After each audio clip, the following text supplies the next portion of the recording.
السلام علیکم دوستو، کیسے ہو آپ سب؟ میں ہوں عریج اور آپ ہیں اس وقت میرے یوٹیوب چینل عریج شاہ ناولز پہ۔ آج ہم ریڈ کریں گے ناول بہشت جنون کی قسط نمبر 14۔ تو چلیے سٹارٹ کرتے ہیں۔ بہشت جنون قسط نمبر 14، تحریر عریج شاہ۔ ہیر اب تک بس اسی کو سوچ رہی تھی۔ اسے ساری رات نیند نہ آئی تھی۔ ایک لمحے کے لیے بھی وہ اپنی آنکھیں بند نہ کر سکی۔ اسے عجیب سی بے چینی ساری رات رہی تھی۔ وہ سوچ سوچ کر پاگل ہو رہی تھی کہ وہ اس آدمی کا سامنا کس طرح سے کرے گی۔ پتہ نہیں وہ کیا سوچ رہا ہوگا۔ اس کے بارے میں تانیہ اپنے کام کو نپٹانے چلی گئی تھی۔ اس نے کہا تھا ناشتہ لگتے ہی وہ اسے آ کر بلائے گی، اور وہ بلا کر بھی گئی تھی، لیکن اس نے کہہ دیا تھا کہ وہ بعد میں ناشتہ کرے گی۔ اسے ابھی نیند آ رہی ہے، حالانکہ اس کی نیند تو جیسے اس سے روٹھ گئی تھی۔ تانیہ دوسری دفعہ جب بلانے کے لیے آئی تو اس کا بہت دل چاہا کہ وہ اس سے پوچھے کہ ایام چلا گیا یا ابھی یہیں گھر پر موجود ہے، لیکن وہ اس سے کچھ بھی نہیں پوچھ پائی تھی۔ وہ اس کے گھر سے جانے کے بعد باہر نکلنا چاہتی تھی۔ اس میں اتنی ہمت نہ تھی کہ وہ اس کا سامنا کر پاتی، اسی لیے وہ اس کے جانے کے بعد ہی سامنے سے کمرے سے نکلنے والی تھی۔ رات کو جو شرمندگی اس نے اٹھائی تھی وہ دوبارہ نہیں اٹھانا چاہتی تھی۔ اب اس کا ایام کے سامنے جانے کا کوئی ارادہ نہیں تھا۔ یہ ایک ہی گھر میں رہتے ہوئے تقریباً ناممکن تھا، لیکن اپنی طرف سے احتیاط کرنے کی وہ مکمل کوشش کر رہی تھی۔ جو رات کو ہوا ایسا ہرگز دوبارہ نہیں ہونا چاہیے۔ اب ہیر کوئی غلطی نہیں ہونے دے سکتی تھی۔ تانیہ کے بار بار مجبور کرنے پر آخر وہ باہر آ گئی تھی۔ نہ چاہتے ہوئے بھی اس نے ناشتہ کیا۔ اس کی نظریں مسلسل ایام کی تلاش میں تھیں، لیکن وہ کہیں پر بھی موجود نہیں تھا۔ شاید وہ چلا گیا تھا اور اس کے دیے کے پاس پہنچ سکتی تھی۔ اس کا ارادہ واپس کمرے میں جانے کا تھا کہ اچانک روحی اپنی ننھی ننھی آنکھیں ملتی اس کے پاس آ گئی تھی۔ وہ اس کے گالوں کو چومتے ہوئے اسے گڈ مارننگ وش کیا۔ اس نے اب تک اس کے ساتھ ناشتہ نہیں کیا تھا، کیونکہ وہ دیر سے جاگا کرتی۔ ایام نے انہیں پہلے دنوں میں ہی بتا دیا تھا کہ وہ بہت لیٹ تک رات کو سوتی ہے، اس لیے اس کی صبح بھی بہت لیٹ ہوتی ہے۔ چلیں آئیں روحی میڈم، آپ کا منہ دھلوا کر برش کرواؤں۔ تانیہ نے اسے اٹھانا چاہا۔ نہیں دوست کر لے گی برشی، نہیں دوست کروائے گی برشی۔ وہ اپنا آپ چھڑواتی سیدھی اسی کی طرف آ گئی تھی۔ اوکے، میں خود اپنے پیارے سے بیبی کو فریش کروا کر لاتی ہوں، تب تک تم اس کا ناشتہ تیار کرو۔ اس کے انداز پر وہ مسکرا کر اٹھتی اسے اس کے روم میں لے جانے لگی۔ نہیں روم، تانیہ نے کچھ کہنا چاہا، لیکن روحی اسے اپنی باتوں میں لگا چکی تھی۔ وہ روم میں آئی تو اسے محسوس ہوا کہ بالکنی میں کوئی ہے، لیکن روحی نے اس کا چہرہ واش روم کی طرف کرتے ہوئے اسے بتایا کہ ہم وہاں فریش ہوتے ہیں۔ وہ اس کی طرف دیکھے بنا ہی واش روم کے اندر داخل ہوئی، جہاں جدید طرز کی ہر چیز موجود تھی۔ وہ شیشے کے سامنے رکتے ہوئے اسے اسی جگہ بٹھا چکی تھی جہاں روحی کا کہنا تھا کہ وہ بیٹھ کر برش کرتی ہے، وہ ساتھ ساتھ اس سے باتیں کرتے نہ جانے کون سی کہانیاں سنا رہی تھی جب اسے کمرے میں کوئی محسوس ہوا۔ روم میں کون ہے؟ وہ روحی کو دیکھتے ہوئے بولی، میرے پالے بابا دانی، میرے پیارے بابا جانی۔ وہ دونوں ہاتھ اپنے گالوں پہ رکھے معصومیت سے بولی، جبکہ ہیر کی تو آنکھیں پھیل گئی تھی۔ وہ اس سے چھپتے ہوئے صبح سے کمرے سے ہی نہیں نکل رہی تھی اور وہ یہاں کمرے میں ہی موجود تھا۔ اس سوچ نے ہی اسے پریشان کر دیا تھا۔ وہ ابھی تک اپنے کام پر نہیں گئے؟ اس نے حیرانگی سے اس سے پوچھا، جس پر وہ زور زور سے نفی میں سر ہلا گئی۔ بابا دانی آج چھٹی پر ہیں۔ بابا جانی کو آج چھٹی ہے۔ آج وہ روحی کو باہر لے کر جائیں گے۔ آج وہ روحی کو باہر لے کر جائیں گے، وہ خوشی سے بولی، جبکہ ہیر اب جلدی سے جلدی اس کمرے سے نکلنا چاہتی تھی۔ وہ صبح سے اس شخص سے چھپ رہی تھی تاکہ اس کی نظر نہ پڑے اور نہ ہی وہ اس سے نظر ملا پائے، لیکن اب وہ یہاں آ گئی تھی اسی کے کمرے میں۔ اس کا مطلب یہاں رہنا بالکل بھی ٹھیک نہیں تھا۔ پتہ نہیں وہ اس بات کا کیا مطلب نکالے۔ روحی، اب ہمیں چلنا چاہیے۔ آپ کا برش ہو گیا، اب ہمیں چلتے ہیں باہر، آپ کو ابھی ناشتہ بھی کرنا ہے۔ وہ اسے اپنے ساتھ لگائے اٹھا کر باہر لے جانا چاہتی تھی۔ ابھی تو چینج نہیں کیا، روحی کو فراک پہننا ہے پیک والا۔ ابھی تو چینج نہیں کیا، روحی کو فراک پہننا ہے پنک والا۔ روحی نے فوراً اپنا فرمائشی پروگرام نوٹ کروایا۔ لیکن روحی، وہ تو ناشتے کے بعد کریں گے نا، ابھی ہم انہی کپڑوں میں ناشتہ کر لیں گے ورنہ کپڑے خراب ہو جائیں گے، وہ سمجھانے والے انداز میں بولی۔ اسے کسی بھی طرح اس کمرے سے نکلنا تھا۔ نہیں، روحی اچھی بچی ہے، وہ کپڑے خراب نہیں کرتی، ٹویٹی کرتا ہے۔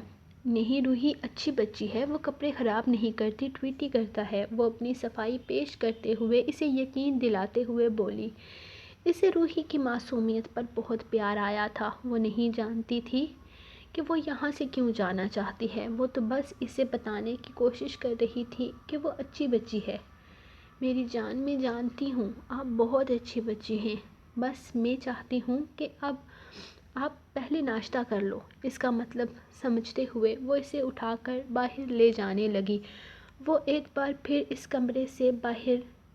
بار بس اسے اس کمرے سے باہر لے کر جانا چاہتی تھی۔ باہر جا کر وہ اسے سمجھا سکتی تھی۔ ناشتے کے بعد وہ تانیہ کے ساتھ واپس کمرے میں بھیج کر اسے اس کی پسند کے کپڑے پہنوا سکتی تھی، بس ایک دفعہ یہاں سے نکل جائے۔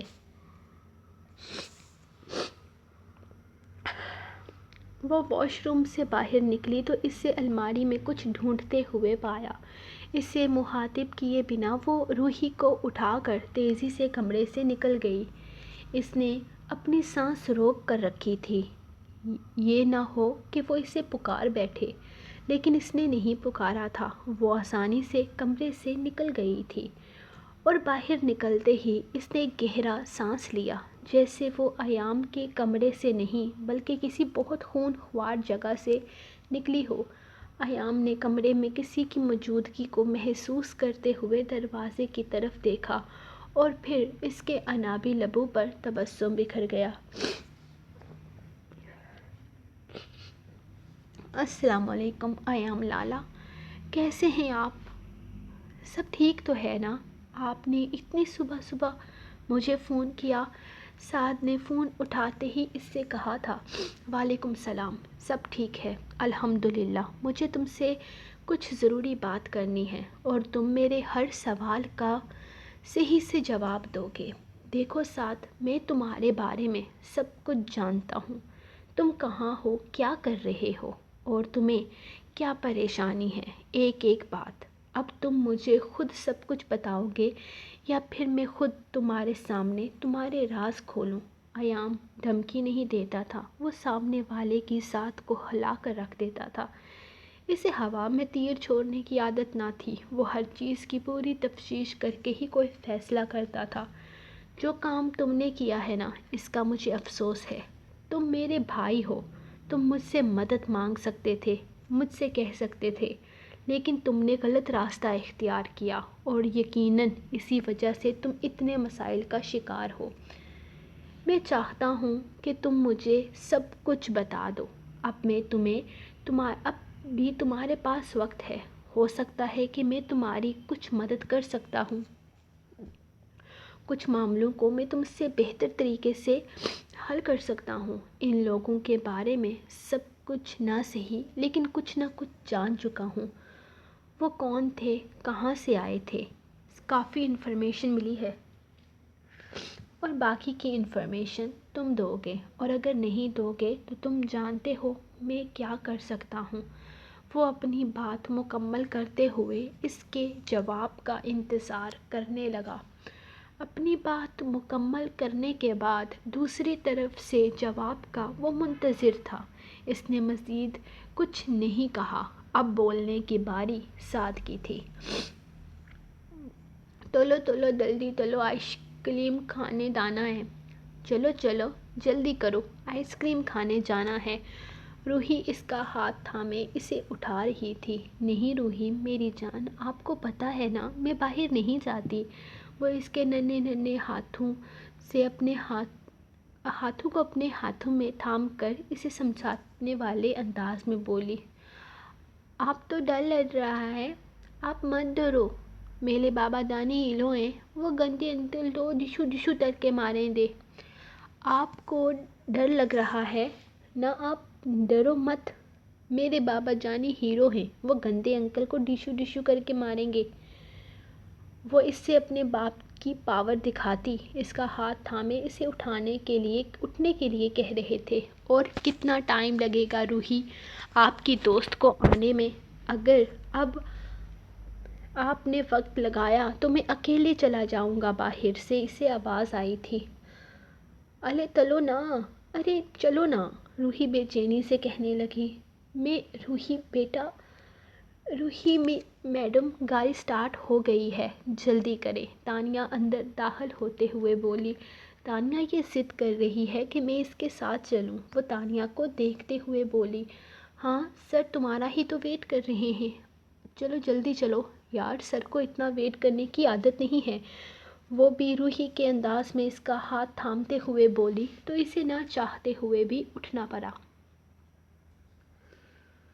گاڑی وہ خود ڈرائیو کر رہا تھا، جبکہ تانیہ نے فرنٹ ڈور کھول کر اسے بیٹھنے کا اشارہ کیا۔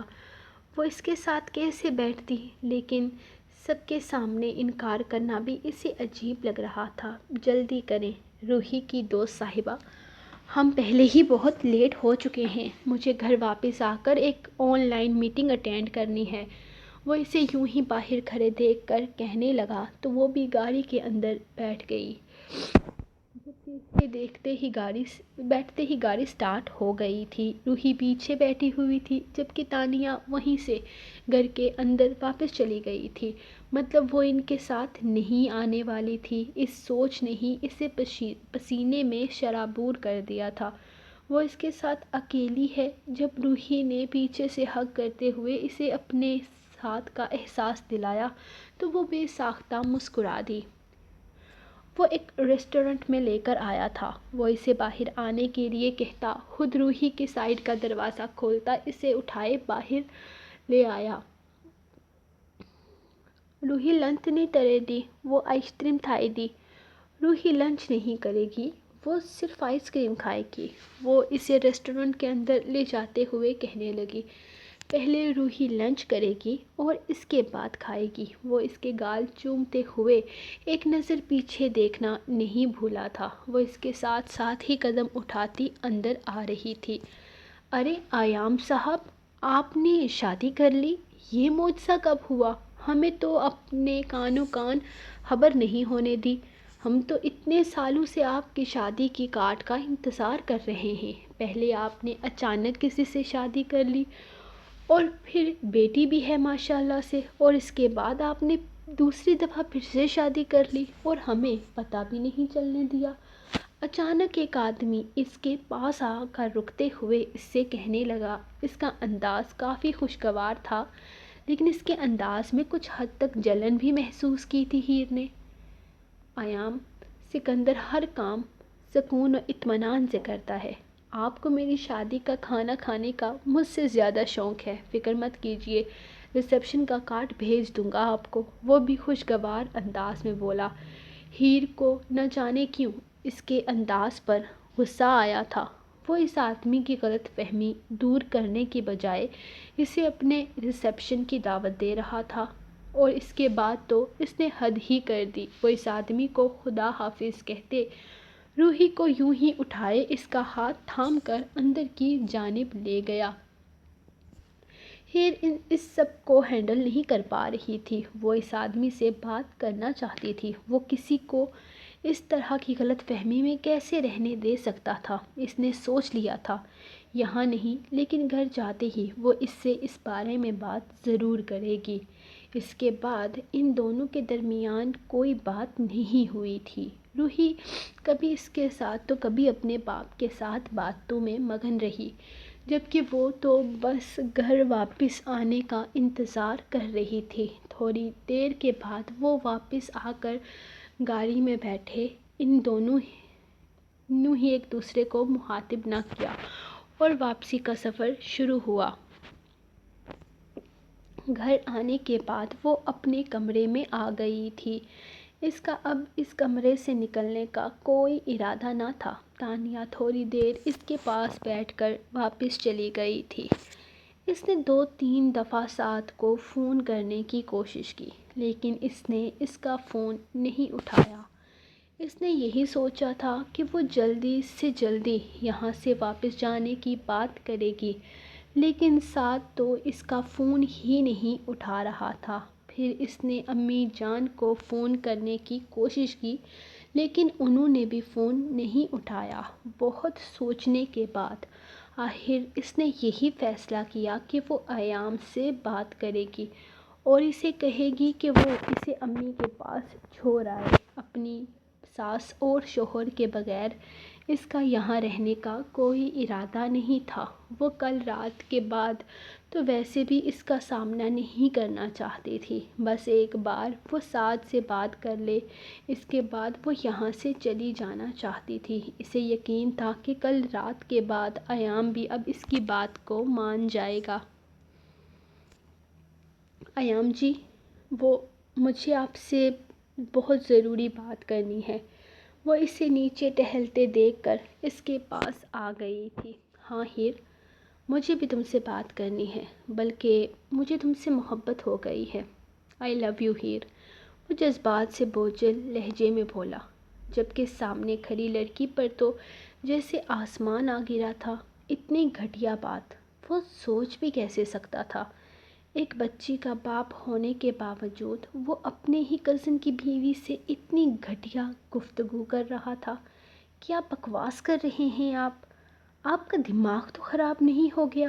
آپ کی ہمت کیسے ہوئی میرے سامنے ایسی گھٹیا بات کرنے کی؟ شرم سے ڈوب مرنا چاہیے آپ کو۔ ایک بچی کے باپ ہیں آپ، اور ایک بچی کا باپ کیا اپنے دل میں کوئی جذبات نہیں لا سکتا؟ اور اپنی محبت کا اظہار کرنے میں کیسی شرمندگی؟ میں تمہیں چاہتا ہوں، میں تم سے محبت کرتا ہوں۔ فی الحال تو میں نے بدلے میں تم سے محبت کی ڈیمانڈ بھی نہیں کی۔ یہ تو میرے جذبات ہیں جو میرے دل کے اندر ہیں، اور جہاں تک تمہارے میرے کزن کی بیوی ہونے کا سوال ہے، تو اس سے طلاق لے کر میری زندگی میں آنے میں تمہیں کتنا وقت لگے گا؟ چٹاخ! اس کے الفاظ اس کے منہ میں ہی رہ گئے تھے۔ ہیر کا ہاتھ اٹھا تو ایام سرخ نگاہیں لیے اس کے وجود پر غارِ غصے سے اس کی طرف بڑھا تھا۔ تم اس قابل ہی نہیں ہو ایام سکندر کہ تمہیں عزت دی جا سکے۔ مجھے لگ رہا تھا کہ میری سوچ غلط ہے۔ تم اچھے انسان ہو، لیکن میں غلط تھی۔ کل سے تمہاری غلیظ نظریں میں خود پر اس لیے برداشت کر کے خاموش تھی کیونکہ کہیں نہ کہیں مجھے اس رشتے کا احساس تھا جو تمہارا میرے شوہر کے ساتھ ہے، لیکن اب مزید نہیں۔ میں آج ہی تمہارا اصل چہرہ انہیں دکھاؤں گی اور انہیں بتاؤں گی کہ جس شخص پر یقین کر کے وہ مجھے یہاں چھوڑ کر گئے ہیں اس کی سوچ کتنی گھٹیا ہے۔ تم اسے بتاؤ یا نہ بتاؤ لیکن میں ضرور بتا دوں گا۔ آخر تمہیں طلاق تو اسی نے ہی دینی ہے نا، اور مجھ سے وہ بہت محبت کرتا ہے، یقین کرو میری خاطر وہ کچھ بھی کرنے۔ شٹ اپ، تمہاری ان گھٹیا باتوں کا جواب وہ خود ہی آ کر دیں گے، وہ بے حد غصے سے بولی تھی۔ جب اس کی ناک میں موجود موتی چمکا تو ایام کے لبوں پر گہری مسکراہٹ آ گئی۔ یہ خوبصورت نتھ اس نے اپنی محبت کے لیے بنوائی تھی، اور اس خوبصورت نازک نتھ کو اپنی ناک کی زینت بنا کر اس نے خود ایام سکندر کو ان راہوں پر چلنے پر مجبور کر دیا تھا۔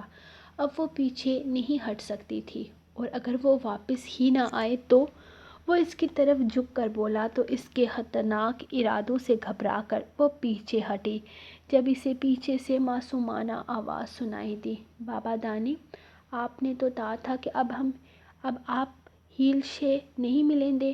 بابا جانی، آپ نے تو کہا تھا کہ اب آپ ہیر سے نہیں ملیں گے۔ وہ اسے تھوڑی دیر پہلے والی باتیں یاد کروا رہی تھی، جب اس نے کہا تھا کہ ہیر کو بولو کہ ہمارے ساتھ کھانا کھائے، جس پر ایام نے جان چھڑانے کے لیے کہہ دیا تھا کہ ہیر صرف روحی کی دوست ہے، ایام کی نہیں، وہ اس سے نہیں ملے گا۔ وہ ننھے ننھے قدم اٹھاتی اس کے پیچھے آ رکی تھی، جبکہ اس نے مسکراتے ہوئے اسے اپنی باہوں میں اٹھا لیا تھا۔ اب تو ملنا پڑے گا، کیونکہ آپ کے بابا جانی نے آپ کی بات مان کر ہیر کو آپ کی ماما جانی بنانے کا فیصلہ کر لیا ہے۔ اس کے دونوں پھولے پھولے گالوں کو چومتا وہ دلکشی سے مسکرایا تھا، جبکہ اس کی فضول بکواس نہ سننے کی خاطر ہیر فوراً وہاں سے نکل گئی تھی۔ جتنا بھاگ سکتی ہو بھاگ لو ہیر میڈم، آنا تو تمہیں میری پناہوں میں ہی پڑے گا، اب تمہارا ہر راستہ ایام سکندر کی باہوں تک ہی آئے گا۔